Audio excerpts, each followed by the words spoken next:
This idea of ahad, one. There's one of the great writers on Islamic theology in Pakistan, actually, Rafi'uddin, Dr. Rafi'uddin, commenting on this surah, said something amazing. And I really appreciated it because I think for modern audiences, this kind of stuff needs to be said and heard. Allah created the human being with the knowledge of Himself. The human being knew already there is this highest ideal, Allah Azza wa Jal. And not just that there is a God and He created us and now we can do whatever we want. No, He's the Rabb, He's the Master. My goal in life is to do what He wants. This is my highest ideal. My greatest accomplishment ever can be that I become His slave. That would be the greatest honor I can have. The Messenger of Allah sallallahu alaihi wasallam, his greatest honor, Subhanalladhi asra bi abdihi. He becomes abd of Allah. The slave of Allah is a great honor. That's the goal in life. And Allah pre-programmed that goal inside every single human being. But if you lose sight of that goal, it is like this, you have this thirst, this hunger inside you to fulfill that goal. Allah created you with that. But when your appetite is not filled with healthy food, what do you fill it with? If you don't get the right meal, are you going to say, I'm not going to eat at all? No. When a person is starving and there's no food of their preference, or there's no healthy food, there's even filth, barks of trees, will the human being still start chewing on that when it comes to that? They will. When you lose sight of Allah Azza wa Jal, and that no longer is your goal, then necessarily you will find a replacement. Necessarily. It is necessary to have something you aspire towards. That is the mission of your life.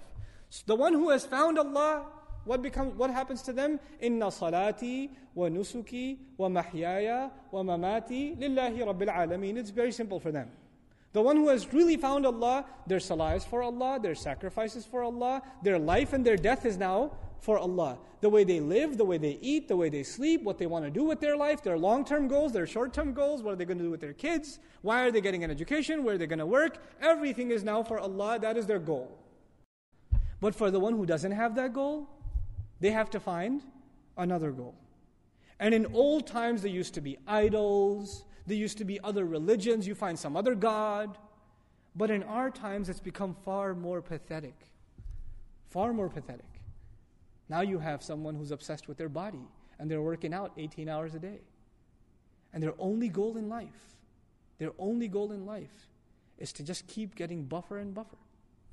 It's the only goal. Take steroid and look sharp, stay on top, keep in shape. Or there's this goal they set with their trainer. I got to do this many reps, or I got to do this many push-ups, or I got to get bench press this many pounds, etc. That's their goal. That has become their ilah. For a person that their life has become about money. Have you met people? They cannot talk about anything except their work. They can't. Yeah, I work at this company, I do this. And the moment they lose their job, they become suicidal. Because that's all they ever thought about. That's all they ever did with their life. That's all they ever did. That becomes their goal. For some people, it's their children. They live for their children. They do everything for their children. Day and night they think about their children. There is no other thought running in their mind. There is no other goal before them than their children. That is all they run after. When you don't find Him, you will find something else. You will find something else, and you will run after it. And you will give your life to it. And there is no exception among human beings. And today it could be even a slacker. You could ask me, what about a slacker? You know those kids that play 20 hours of video games a day and don't get off the couch? Well, what is their goal? It is to entertain themselves. It is to fry their brain cells behind a screen. That is their ultimate goal. That is what they want to reach. And they're working hard to attain it every day. Right? That's what it becomes. These are the psychological implications of understanding Tawheed. It is easy to say Allah is one. But is He one in my life? Is He the one for me? Or do I have some other one that I'm running after? Or some other thing that I put before myself? Allah asked this question rhetorically. He says, مَا غَرَّكَ رَبِّكَ الْكَرِيمِ. What deluded you from your gracious Master? What was so important to you that you ran after, that you couldn't come after this? Subhanallah. Subhanallah. So when he uses this word, Huwallahu Ahad, its psychological implications, its implications on our attitude towards Allah, and how we think about our life completely changes. Now there is nothing more important to me than making Him happy. Nothing more important to me than Him being pleased with me. Nothing more important to me than He forgiving me. Nothing more important to me than He would talk to me on the Day of Judgment telling me that I'm successful. He will look towards me. I will not be from the ones He turns away from. وَلَا يُكَلِّمُهُمُ اللَّهُ يَوْمَ الْقِيَامَةِ. Allah will not talk to them on the Day of Judgment. May Allah not make us from those people. These are some of the psychological implications of just internalizing ahad.